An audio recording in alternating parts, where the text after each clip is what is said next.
Hello everybody, my name is Mark, or Pixel Rain as you may know me, and today we're going to be getting into a new kind of voxel system as many people in my Discord have requested. This time it's going to be a focus on microvoxels and things of that nature, and before we actually get into the project I just wanted to show you kind of where it's at and give you a rundown on how it got here. So as you can see, we have collision and all of that good stuff. And why is that a problem, you may be asking? Well, the entire point of this project is to render everything via RayMarching, or in this case something more along the lines of ray intersection.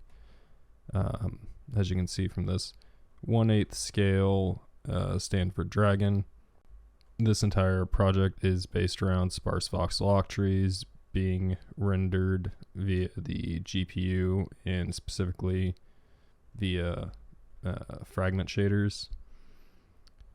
And the really neat thing about this is, even though, you know, there's one very large dragon, and the key thing about rendering everything the way I'm rendering it is, despite the fact that we have a 2048 by 2048 dragon over in the distance, I'm still getting 144 FPS, and most of that is realistically the crappy physics calculations I'm running on this cube to simulate physics, because as you can see there's no actual proper physics here. Everything is being calculated via the Ox collider's bounds and the actual, let's see this, and the actual buffer supporting everything. So this is where I'm kind of at with the project right now, and for today we'll be aiming for something much simpler. We're going to get the sparse voxel Octree set up and get a basic way to render it.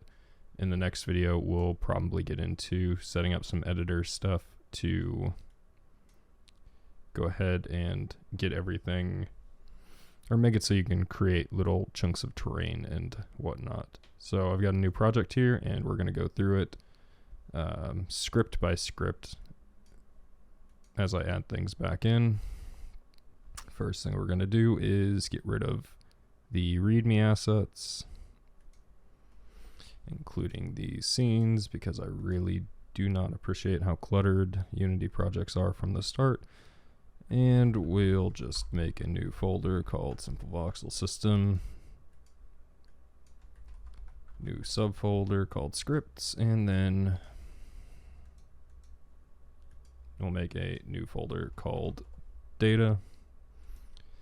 And the first thing we're going to do, as per usual, is we're going to make our voxel class. And I'm just going to be copying in the files, and then I'll kind of walk through them as we go. So the voxel, if you watched my previous series, is going to be set up in a very similar manner. The actual data inside of a voxel is represented by a short in this case. And we do that so we can have a few secondary flags set, like the overall size of the voxel, whether the voxel is static or not, and whether it's transparent. Although transparency is not something I've implemented yet, it's a feature and it will be added at some point. The ID is encoded in the first 6 bits here of the data. Transparent is encoded in the 7th, is static is encoded in the 8th, and those are set via these properties down here. ID, transparent, static, and then size is encoded in the 8 to 10 bit area.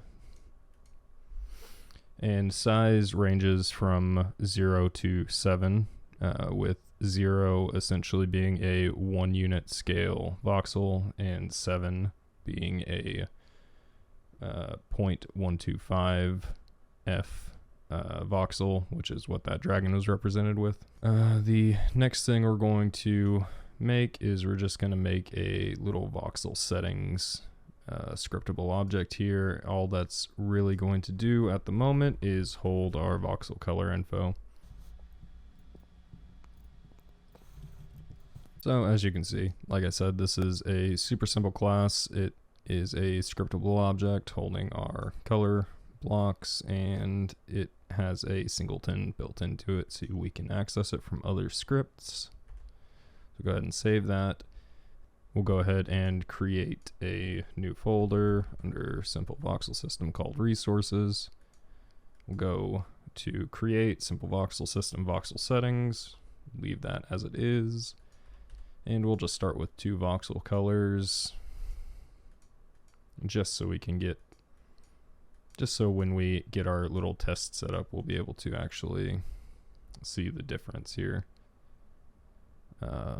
The next thing we're going to do, and this is the big one, is we're going to set up the Octree node.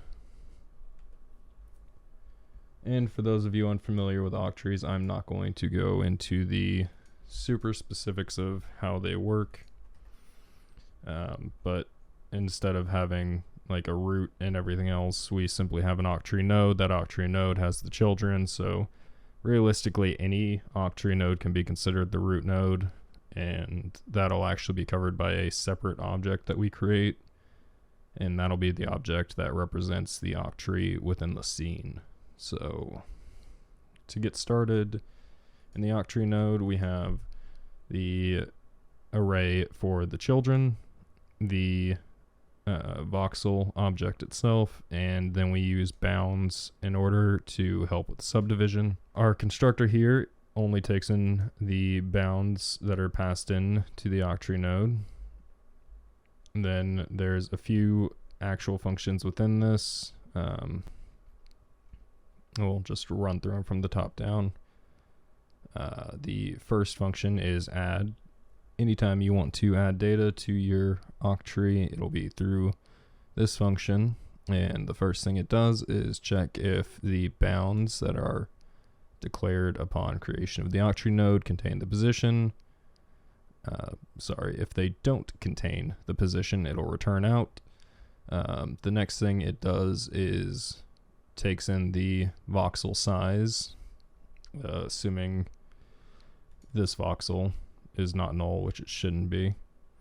And then it does a little inversion here. So if this is 7 plus 1, which is 8, divided by 1 divided by 8, that would give you the 0.125 we were talking about earlier, or a 1/8 scale voxel. The only ones that really matter here are going to be a voxel size of 0, 1, 3, or 7 is entered, and that'll be 1 unit, half a unit, a quarter, and then an eighth, because it all works via power of 2s. If we're subdivided down to the minimum size, we want to store the voxel here, and then return out of the recursion loop. Otherwise, if our children are null, or the length is less than 8, less than or equal to 8, we'll split the node, and during that process we'll create the new children and continue to work our way down to the actual piece of the Octree that this voxel belongs at. And then to actually add the voxel at the correct location, we get the index of 0 to 7 depending on where in the Octree this position belongs.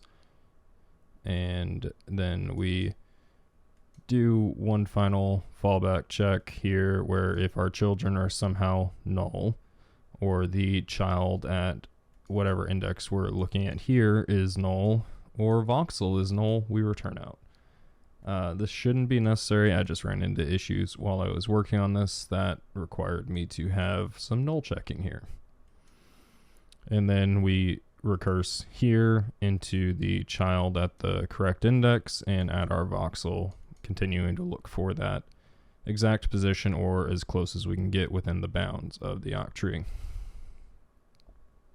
the split node function that fires off up here if we don't have children or they're not the correct length. Simply sets our children to a new array, takes our parents bound center, and then uses some bitwise operations here to determine what part of the Octree that node belongs in.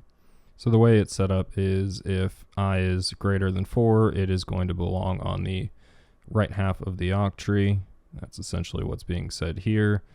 If not, it belongs on the left half, and that's now adding this extents.x, which is half of our bound, to the center.x here that we'll use when we create the child. The same thing happens for y. If it's at least 2 or 4 plus 2, so 6 here, then that's going to be in the top half. Z, same thing, top half or bottom half. Then it creates the bounds that are going to be used for the child based off the child center we just set up, and our parent's bound size divided by 2. And then it sets the child according to the iterator we're on. Next is remove, which works very similarly to everything else in an Octree. It is a continuing recursion, as defined here, until we reach a point where our children are null. Then we check if the position we're looking for is this position. And if it is, we go ahead and return out the voxel via this out parameter. And we set the voxel within this Octree node to null.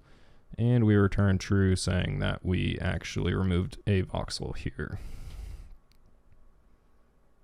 Query is going to work just like our remove, where it's going to continuously recurse down based on the determined child index, which we'll be getting to in a second, until it reaches the point where the Octree's children are null or the length is not 8.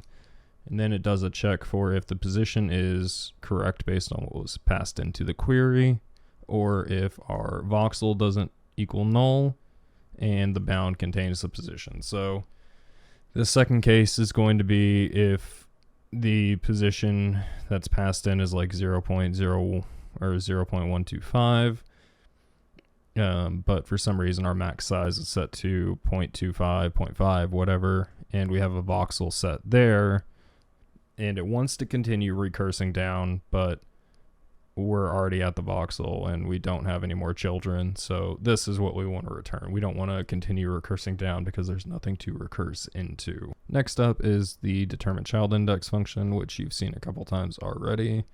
That sets our index at 0, and then if our position.x is greater than bound center, we're going to jump the index up to 4.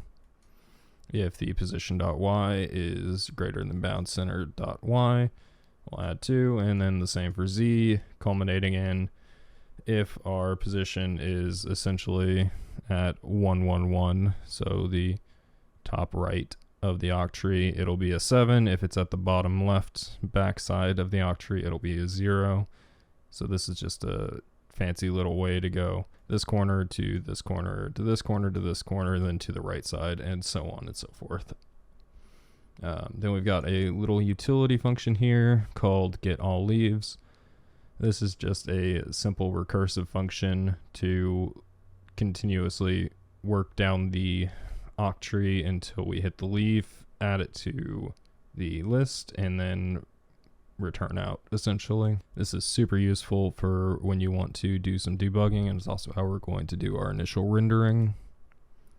Then finally down here at the bottom, we also have some properties for accessing our bounds, accessing a general position based off that bound center, and accessing the half size of the Octree node, which is our bounds.size.x divided by 2, and we're currently working with cubic Octrees. I do intend to try and see if we can work with some non-cubic sizing, but even if I can't figure that out in any easy way, it should be fine realistically.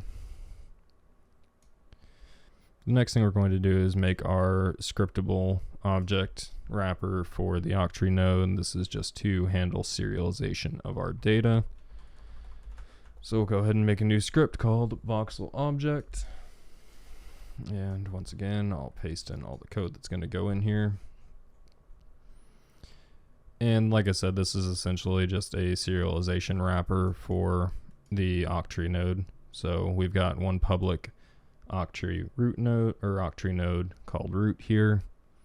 Then we've got a serialized field for the serialized nodes, which is a special class set up to serialize the minimum data for the Octree node.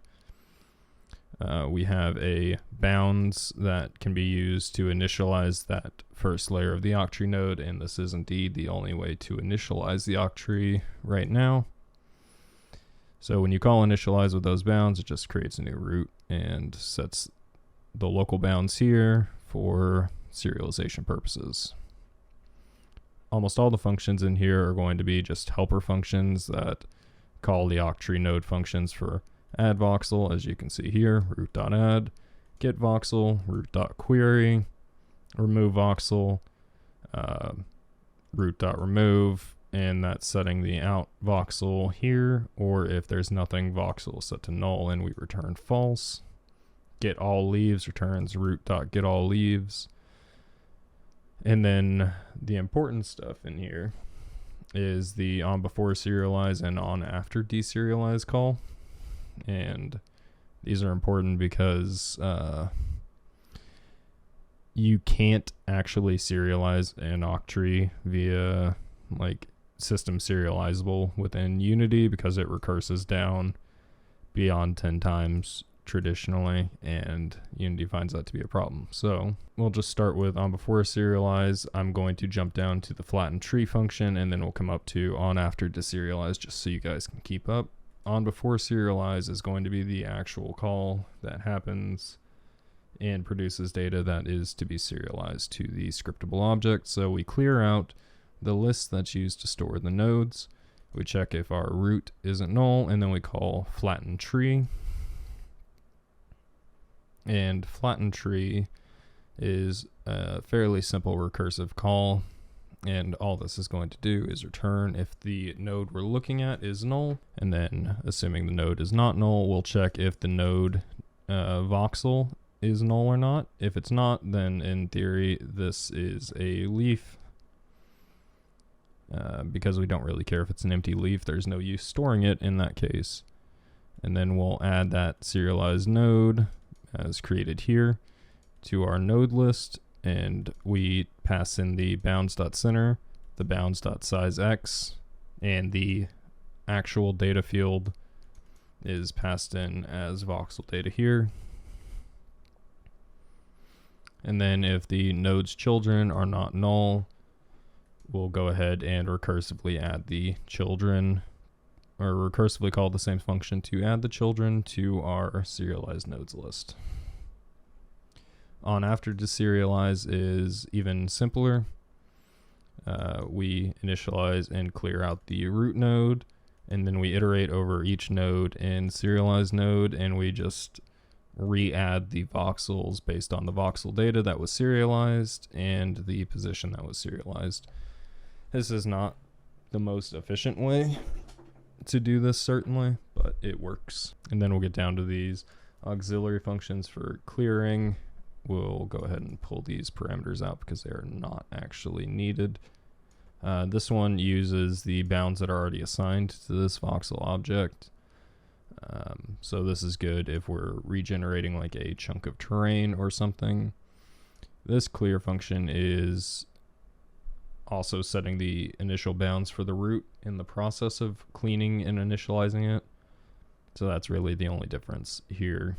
And then, as you probably gathered from above, the serialized node struct is indeed just a vector3 position, a float size, and a short for the voxel data.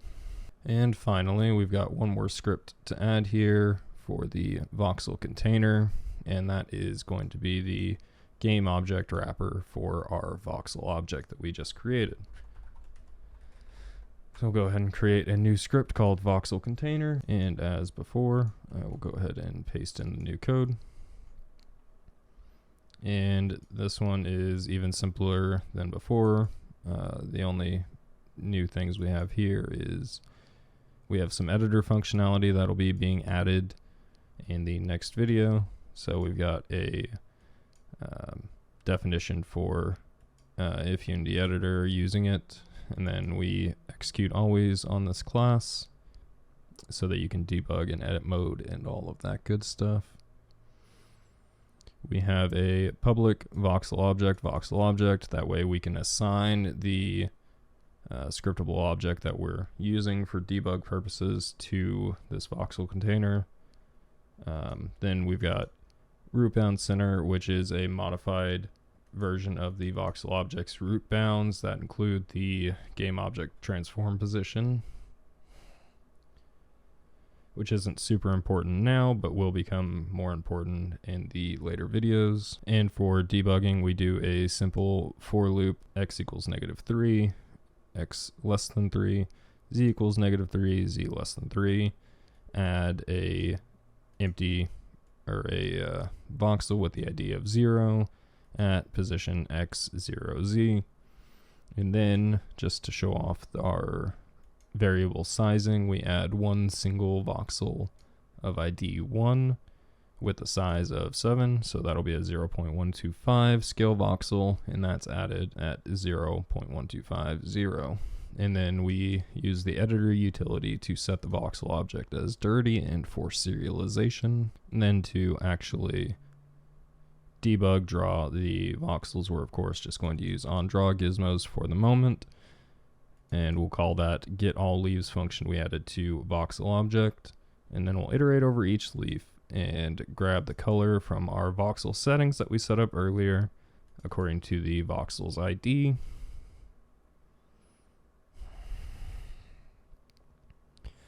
And then we will draw that wire cube at the position of the voxel container game object plus the leaf's position with a size of vector3.1 times leaf half size times 2, just to get that whole leaf size.